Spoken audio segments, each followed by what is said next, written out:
আজমলৰ এনেকুৱা ভুল কেতিয়াও মাফ কৰা নাযায়। আজমলে কৰিছে এটা ডাঙৰ ভুল, যিটো ভুল নেকি অসমীয়া সমাজে কেতিয়াও মানি নলয়। আপোনালোকে সকলোৱে গম পায় যে বৰ্তমান সময়ত চৰ্চিত বিষয়টো হৈছে যে আজমলে উজনি অসমত যি বান সাহায্য দিবলৈ গৈছিল, তাত যাই টকা দিয়াৰ সময়ত অসমীয়া বোৱাৰীসকলে যে তাক সেৱা কৰিছিল, সেই সেৱাক লৈ বৰ্তমান সময়ত এক বিশেষ চৰ্চিত হৈছে। তাৰ কাৰণ কি আপোনালোকে জানেনে? তাৰ প্ৰধান কাৰণ হৈছে যে আজমলে কিয় কৰিবলৈ গৈছিল উজনি অসমত সহায়। কাৰণ আজমলে যেতিয়া নেকি উজনি অসমত সহায় কৰিবলৈ গৈছিল, তেতিয়া কিছুমান অন্ধভক্তসকলৰ যি নেতাপালি আছিল, সেই নেতাসকল সেই জনসাধাৰণৰ ওচৰত বেয়া হৈছিল।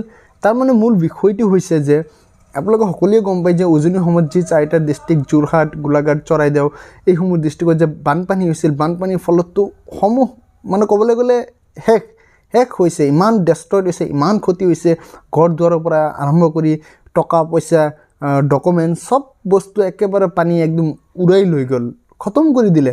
সেই 4টা ডিষ্ট্ৰিক্ট, সেই উজনি অসম যদি আকৌ আগৰ অৱস্থালৈ আহিব খোজে, তেতিয়াহ'লে বহুত এটা পৰিশ্ৰমৰ সময়ৰ প্ৰয়োজন আছে না।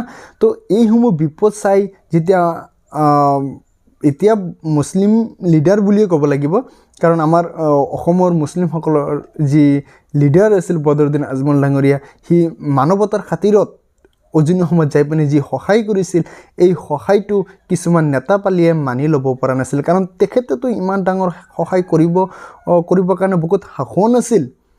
আজমলে 100 কোটি টকা দিব খুজিছিল, আজমলে তাত হস্পিটেল বনাবলৈ পইচা ইনভেষ্ট কৰিব খুজিছিল, আজমলে তাত ছুপাৰ 40 বনাবলৈ পইচা ইনভেষ্ট কৰিবলৈ খুজিছিল, আজমলে তাত 2 কোটি টকা বান সাহায্য দিলে। এইসমূহ কথা নেতাপালিসকলৰ সহ্য হোৱা নাই, কাৰণ নেতাসকলে তো ইমান পইচা দিব পৰা নাই, যাৰ ফলত নেকি এজন মানুহ ইমান পপুলাৰিটি লাভ কৰি আছে, এজন মানুহ ইমান জনসাধাৰণৰ ওচৰত ভাল হৈ আছে, এইটো সহ্য কৰিব পৰা নাই। তাৰমানে আমাৰ সমাজত এটা কথা আছে যে আমাৰ কাষৰীয়া অঞ্চলত বা আমাৰ ঘৰৰ আশে পাশে যদি কোনোবাই কিবা উন্নত হ'ব খোজে, আমি কি কৰোঁ? তাক উন্নত হ'বলৈ নিদিওঁ, তাক আমি ধৰি ৰাখোঁ যে তেখেত যদি উন্নত হ'ব নোৱাৰে, তাৰ কাৰণে আমি তাক মিছা অপবাদ দিওঁ। ঠিক একেটা ঘটনা হৈছে আজমলৰ লগত। কাৰণ আজমলে যেতিয়া নেকি বান সাহায্য দিবলৈ গৈছিল, আজমলে যেতিয়া নেকি অলপ টকা পইচাৰ সহায়ত বা মেডিকেল বা যিকোনো ইত্যাদি কিবা কিবি সহায় কৰি মানুহখিনিক আগৰ অৱস্থালৈ যদি আনিব পৰা নাযাব অতি সোনকালে, তথাপি অলপ ট্ৰাই কৰিছিল, চেষ্টা কৰিছিল, এইসমূহে হৈছে তাৰ একমাত্ৰ বিপদৰ কাৰণ। কাৰণ কি? বস্তুটো অলপ ডিপলি আপোনালোকে বুজক। আজি যদি আজমলে শিৱসাগৰত হস্পিটেল বনায়, আজি যদি আজমলে উজনি অসমত ছুপাৰ 40 বনায়, লাভ কাৰ হ'ব? আমাৰ অসমৰ হ'ব না আজমলৰ হ'ব? ঠিক আছে, যে ইনভেষ্ট কৰিব তাৰ 1 টকা 2 টকা কিবা এটা থাকিব, এইটো চবৰে থাকিব, কাৰণ যে ইনভেষ্ট কৰিব তাতো থাকিবই। কিন্তু অৰিজিনেলি লাভ কাৰ হ'ব? শিৱসাগৰবাসী অঞ্চলৰ ৰাইজৰ নাইবা উজনি অসমৰ ৰাইজৰ? আমাৰ অসমৰ উন্নত হ'ব। আজি আপুনি যদি ডুবাইৰ কথা কয়, ডুবাইৰ কথা যদি চিন্তা কৰে, ডুবাই চৰকাৰৰ নিয়ম আপোনালোকে জানেনে? আপোনালোকে সকলোৱে জানে যে কোনোবা এজন মানুহ, আমাৰ বিশ্বৰ মানুহ যদি নিজৰ দেশত ক্ৰাইম কৰি কোটি কোটি টকা লৈ যদি ডুবাইত যায়, তেতিয়াহ'লে কোনো দেশৰ পুলিচৰ ক্ষমতা নাই যে ডুবাইৰ পৰা সেইজন মানুহক এৰেষ্ট কৰি আনিবৰ কাৰণে। তাৰ কাৰণ কি জানেনে? তাৰ কাৰণটো হ'ল যে ডুবাই চৰকাৰে এইটো কেতিয়াও নাচায় যে আপুনি ক'ৰ পৰা কিমান টকা চুৰি কৰি বা বেআইনীভাৱে ইনকাম কৰি আপুনি ডুবাইত আহিছে। ডুবাই চৰকাৰে কেতিয়াও এইটো বিচাৰ নকৰে যে আপুনি বেলেগ দেশত ক্ৰাইম কৰিছে, বেলেগ দেশত আপুনি চুৰি কৰিছে বা বেলেগ দেশত আপুনি এটা ডাঙৰ ক্ৰাইম কৰি এইটো দেশত আহিছে। ডুবাই চৰকাৰে এটা কথাই সকলো সময় চিন্তা কৰে যে আপুনি সেইটো দেশত ক্ৰাইম কৰিছে নেকি, আপুনি ডুবাইত ক্ৰাইম কৰিছে নেকি। যদি আপুনি ডুবাইত ক্ৰাইম কৰে, তেতিয়াহ'লে আপুনি তাৰ শাস্তি পাব লাগিব। কিন্তু নিজৰ দেশত ক্ৰাইম নকৰা মানুহক ডুবাই চৰকাৰে কেতিয়াও শাস্তি নিদিয়ে। তেখেতে কি চাই? ডুবাই চৰকাৰে চাই যে সেই পইচাটো ডুবাইত ইনভেষ্ট হৈছে নে নাই। আৰু আপুনিতো ডুবাইত কোনো ধৰণৰ ক্ৰাইম কৰা নাই, তেতিয়াহ'লে আপোনাক ক্ষমতা নাই যে কোনো দেশৰ বিশ্বৰ কোনো পুলিচে আপোনাক এৰেষ্ট কৰি আনিবৰ কাৰণে। যাৰ কাৰণে আজি ডুবাই ইমান উন্নত হৈছে। আৰু আমি চাওক, আজি আজমলে অসমত বসবাস কৰি অসমত ইনভেষ্ট কৰিব খুজিছে, হস্পিটেল বনাব খুজিছে, ছুপাৰ 40 বনাব খুজিছে, স্কুল বনাব খুজিছে, য'ৰ পৰা নেকি হাজাৰ হাজাৰ ষ্টুডেণ্টবোৰ ওলাই পিনে ডাক্তৰ ইঞ্জিনিয়াৰ হ'ব, হস্পিটেল বনাব খুজিছে, য'ত নেকি হাজাৰ হাজাৰ মানুহে নিবনুৱাৰ সমস্যা সমাধান হ'ব, চাকৰি পাব, নিজৰ ফেমিলিটোক পোহপালন কৰিব পাৰিব। এইসমূহ কথা মানুহৰ সহ্য হোৱা নাই। আৰু ভাবিছে যে এটা এজন মিয়ে মানুহ আহি পিনে আমাক যিসকলক হেল্প কৰিছে সেইসকলক কোনো অসুবিধা নাই।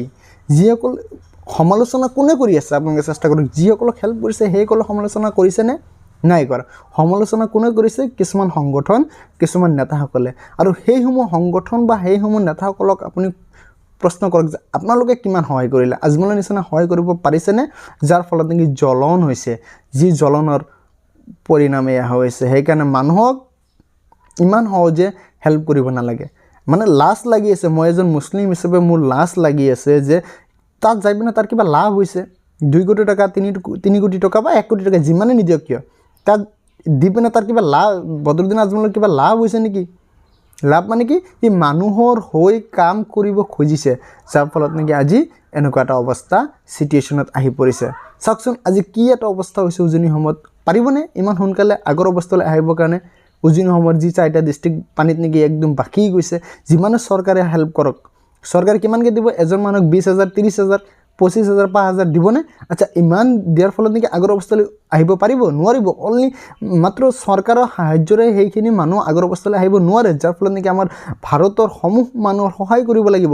আৰু তাত যদি আমি হিন্দু মুছলমানৰ কথাটো আনি লওঁ যে আমাক মুছলমানে সহায় কৰিলে, আমাক হিন্দু মানুহক মুছলমানে সহায় কৰিলে, মুছলমান মানুহক হিন্দু মানুহে সহায় কৰিলে, তেতিয়াহ'লে আৰু কাম নহ'ব। কাৰণ কিছুমান নেতাসকলৰ ৰাজনৈতিক কৰাৰ মূল সূত্ৰটোৱে হৈছে হিন্দু মুছলমানৰ ধৰ্ম।